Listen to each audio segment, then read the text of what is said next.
नमस्कार. आज आपण आपल्या पत्रिकेत निर्माण होणाऱ्या पुत्र संतती योगाविषयी माहिती घेणार आहोत. तर पत्रिकेतील पाचवं घर हे संततीशी संबंधित घर आहे. तर पाचव्या घरामध्ये चंद्र असेल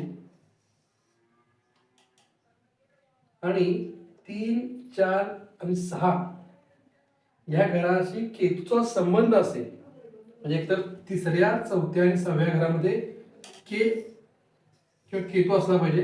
आपल्या पत्रिकेत के लिहिलेलं असलं पाहिजे, केतू असला पाहिजे 3, 4, 6 घरात. चंद्र 5व्या घराशी संबंधित पाहिजे किंवा 5व्या घरात चंद्र पाहिजे, तेव्हा आपल्याला पुत्र संतती योग असतो. तर संबंध म्हणजे एक तर त्या ग्रहाचा प्लेसमेंट ह्या ठिकाणी पाहिजे 3, 4, 6 किंवा ग्रहाला दृष्टी आहे. केतू ग्रहाच्या दृष्ट्या दिलेल्या आहेत. केतूला 5, 7 आणि 9 या 3 दृष्ट्या आहेत. म्हणजे समजून घ्या, जर केतू इथं असेल आपल्या पत्रिकेत, म्हणजे चंद्र 5 आहे, 5व्या घराची चंद्र आहे आणि आपला केतू आलेला आहे 11व्या घरात. तर इथून बघा 1, 2, 3, 4, 5. 11व्या घरातील केतूची 5वी दृष्टी ही आपल्या तिसऱ्या घरावर येते. त्याला म्हणायचा केतूचा संबंध आला तिसऱ्या घराशी. धरून चला तुमचा 9व्या घरात के दिलेला आहे, केतू आहे. तर बघा 1, 2, 3, 4, 5, 6, 7.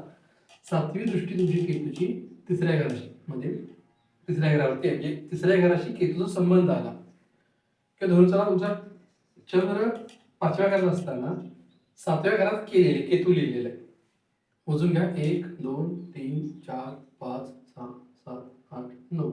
म्हणजे 9वी दृष्टी तुमची ही तिसऱ्या घरात आली.